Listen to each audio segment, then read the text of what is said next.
اور اسٹیبلشمنٹ سے اس کی لڑائی ہے، وہ کہتی ہے کہ یہ جانور ہے۔ اچھا، وہ شہباز شریف بیچ میں بات آتی ہے کہ شہباز شریف کہتے ہیں کہ خان صاحب کی 15 سال تربیت کی گئی۔ 15 سال نہیں، مجھے یاد پڑتا ہے 1994 تھا میرے خیال میں، جب مولانا صلاح الدین مرحوم تکبیر والے میرے پاس آئے تھے اور مجھے ایک ریسٹورنٹ میں جیکسن ہائٹ کے بٹھا کے کہا تھا کہ عمران خان کی لیڈرشپ میں اسٹیبلشمنٹ نے طے کر لیا ہے کہ ایک نیا نظام آئے گا اور آفاق تم نے امریکہ سے بیٹھ کر کام کرنا ہے۔ پھر مولانا ایدھی نے مجھے 98 میں یا 99 میں وہ پورا قصہ سنایا تھا کہ انہیں کیسے دھمکیاں دی گئی تھیں، کیسے کرنل آیا کرتے تھے، وہ کیسے ملک چھوڑ کر بھاگے تھے۔ وہ قصہ پھر کبھی صحیح۔ پھر آپ نے وہ ویڈیو تو حمید گل کا سنا ہوگا نا، جس میں وہ کہتا ہے کہ نیوٹرلٹی از راسکلٹی، نیوٹرلٹی از راسکلٹی، کہ کوئی چیز نیوٹرل نہیں ہوتی، صرف مردہ جو ہے وہ نیوٹرل ہوتا ہے۔ تو خان صاحب کہاں سے لائے یہ جانور کا خطاب، یہ راسکل، یہ ساری باتیں؟ کیونکہ ان کی تربیت کا حصہ تھی۔ مگر وہ خان صاحب، ان کے لوگ تحریک انصاف کے اسد قیصر جیسے لوگ عمل اس بات پر، تو میں کہتا ہوں تحقیقات شروع ہونی چاہیے کہ تحریک طالبان کو بھتہ دے رہے ہیں۔ اور عمر چیمہ بوانگ دوہل بیٹھ کر فرماتے ہیں کہ کون ہے جو نہیں دے رہا۔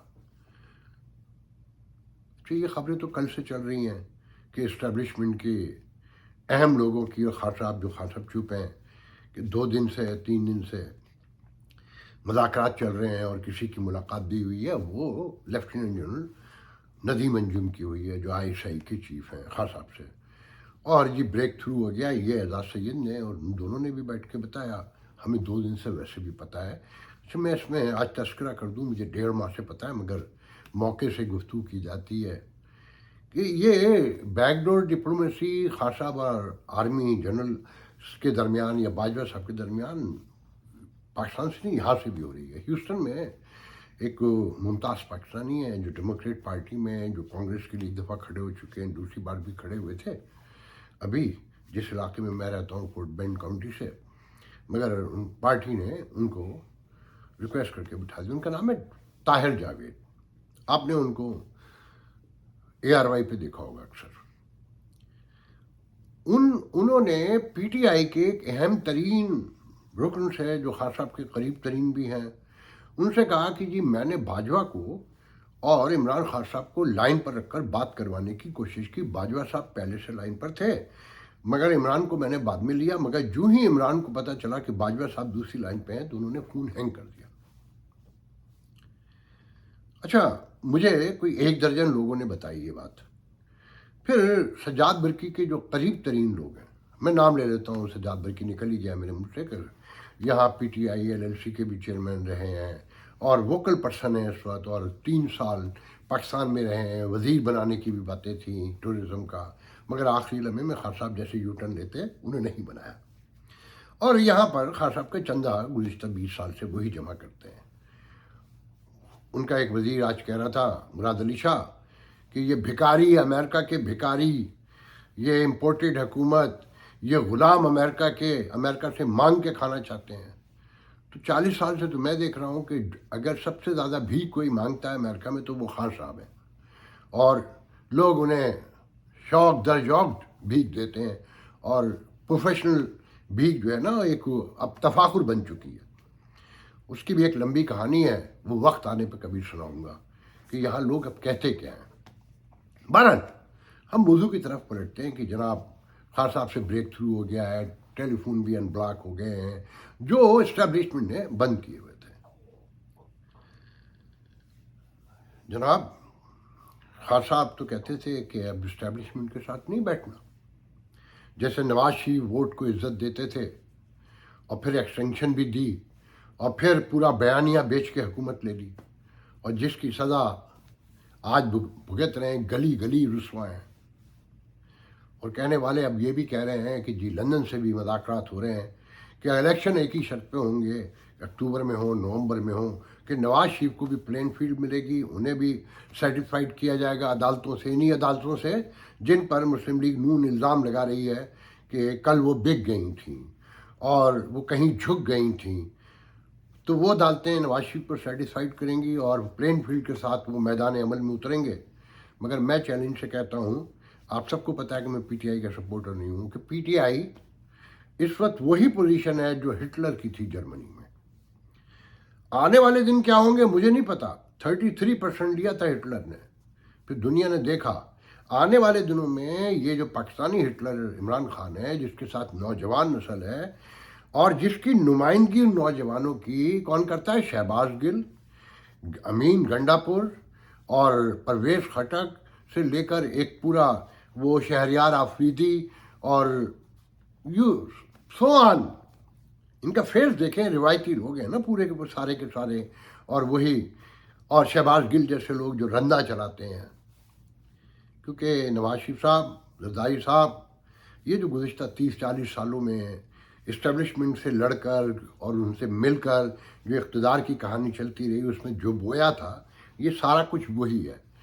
تو پھر قرآن کی آیت کا ترجمہ ہے نا کہ اے محمد تم صرف اپنا کام کرتے رہو، کہ یہ ہم ہیں جسے چاہیں اسلام کی روشنی سے، دین کی روشنی سے سرفراز کریں اور جس کے چاہیں دلوں پہ مہر لگا دیں. تو جو مہر لگی ہوئی ہو نا، آج شہباز شریف جو کچھ بھی کہہ رہے تھے 40-50 منٹ تک قومی اسمبلی میں، وہ سب ایک ایک لفظ درست تھا. مطلب اسے کیسے جھٹلایا جا سکتا ہے کہ وہ کہتے ہیں کہ کیبنٹ ڈویژن کے سیکرٹری نے بتایا کہ ایک کابینہ کی میٹنگ میں آخر میں بالکل ایک لفافہ لایا گیا اور سب سے کہا گیا کہ اس پہ جو بھی یہ چھوڑیں یہ پیپر ہیں اس پہ سائن کر دیں. تو شیری مداری نے کہا کہ یہ کیسے پاسبل ہے ایسے سائن کر دیں. مگر سائن کروائے گئے. جب وہ اب لفافہ کھلا تو پتہ چلا کہ 50 ارب روپے جو برطانیہ نے واپس دیے تھے بلیک منی کے، ریاض ملک کو بلیک منی کے، وہ خاموشی سے واپس کر دیا. کابینوں کو پتہ بھی نہیں تھا اس لفافے میں کیا ہے. اگر یہ جھوٹ ہے جو قومی اسمبلی کے فلور سے کھڑے ہو کے کہا گیا ہے، تو اس کی تحقیقات ہونی چاہیے، عدالتی کمیشن بننے چاہیے. کون سی عدالت جو ہر طرف متنازع ہے؟ آپ کا المیہ یہ ہے کہ آپ کے یہاں تو کوئی سول سوسائٹی بھی نہیں ہے. Supreme court bar civil society کہلائے گی. سب کو پتہ ہے کہ احسن بون کس کا آدمی ہے. اسلام آباد ہائی کورٹ کس کے ساتھ ہے، سب کو پتہ ہے کہ وہ کس کے ساتھ ہے. تو آپ کا المیہ تو یہ ہے کہ آپ کے انڈیپینڈنٹ نہ تو سول سوسائٹی ہے، نہ آپ کے پاس سپریم کورٹ ہے، نہ ہائی کورٹ ہے، نہ اسمبلی ہے، نہ آپ کے بیوروکریٹک جو آپ ادارے ہیں، ریاستی ستون جو کہلاتے ہیں، جو آفیسز ہیں، وہ بھی کوئی بچا کیا ہے آپ کے یہاں. اور وہ کالی آندھی کی طرح افغانستان سے آ رہے ہیں، یہ ذہن میں رکھیں. کالی آندھی کی طرح آ رہے ہیں وہ. اور جو بلوچستان میں ہو رہا ہے وہ آپ سب کو پتہ ہے. اور حالات یہ ہیں کہ پرائم منسٹر چلا کے کہتا ہے کہ عمران نے یہ کیا، عمران نے یہ کیا. کوئی ہے نوٹس لینے والا؟ ہائے تیری بے بسی. پرائم منسٹر تم ہو، نوٹس کون لے گا؟ سب چلا کے بتا رہے ہیں کہ اقتدار اعلیٰ ہمارے پاس نہیں ہے، وہ کہیں اور ہے. یہی خان صاحب کہتے تھے نا کہ میں تو یہ بھی کرنا چاہتا تھا، میں تو یہ بھی کرنا چاہتا تھا، مگر جن کے پاس طاقت تھی وہ نہیں کرنے دیتے تھے. دونوں بے بس ہیں اور دونوں ڈیل کر رہے ہیں. پھر ڈیل ہو رہی ہے نا، خان صاحب بھی ڈیل کر رہے ہیں نا. وہ جو اینٹی اسٹیبلشمنٹ بیانیہ تھا وہ خان صاحب 2 دن سے چپ ہے نا. اب امریکہ کے خلاف بول رہے ہیں. اگر خان صاحب کو اقتدار مل گیا، انتخابات ہوئے جیسا کہ کہا جا رہا. اچھا یہ ذہن میں رکھیے کہ میں آپ کو 50 بار ہی کہہ چکا ہوں کہ 2 ماہ ہو گئے. سب سے پہلے میں نے بتایا تھا کہ اگست کے اندر انتخابات کا اعلان ہوگا اور اکتوبر کے اینڈ اور نومبر کے بگننگ میں انتخابات ہوں گے. اب اسی پر بات ہو رہی ہے. یا کہنے والے تو یہ بھی کہہ رہے ہیں کہ دبئی آصف زرداری بظاہر تو ان کے جو غیر سرکاری اسپوکس مین ہیں انہوں نے تو یہ بتایا کہ وہ اپنے نواز شریف کے ساتھ اپنی سالگرہ منانے گئے تھے، واپس بھی آ گئے. مگر کہتے ہیں کہ وہاں پر بھی ISI چیف پہنچے ہوئے تھے اور معاملات طے ہو رہے ہیں. اللہ ہی جانے کون بشر ہے، میں تو بہت دور بیٹھا ہوں. مگر یہ درست ہے کہ دونوں پارٹیاں وہیں مذاکرات کر رہی ہیں، اور یہ بھی درست ہے کہ وہ کسی حال میں اقتدار اعلیٰ چھوڑنے کو تیار نہیں ہے. آپ کے یہ گڑبڑ گٹالا نظام جس میں کسی کے پاس بھی اقتدار نہیں، ایمانداری سے دیکھا جائے تو روزانہ مینوپولیشن ہوتی ہے. ایک دن ان کے پاس ہوتا ہے، ایک دن ان کے پاس ہوتا ہے، جس کو جو موقع لگتا ہے وہ اپنا کام دکھا لیتا ہے۔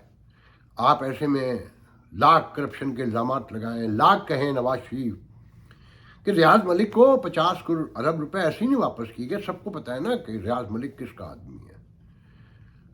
بتانے کو بہت کچھ ہے، اصل بات یہ ہے کہ آپ لوگوں کو سمجھنا ہے۔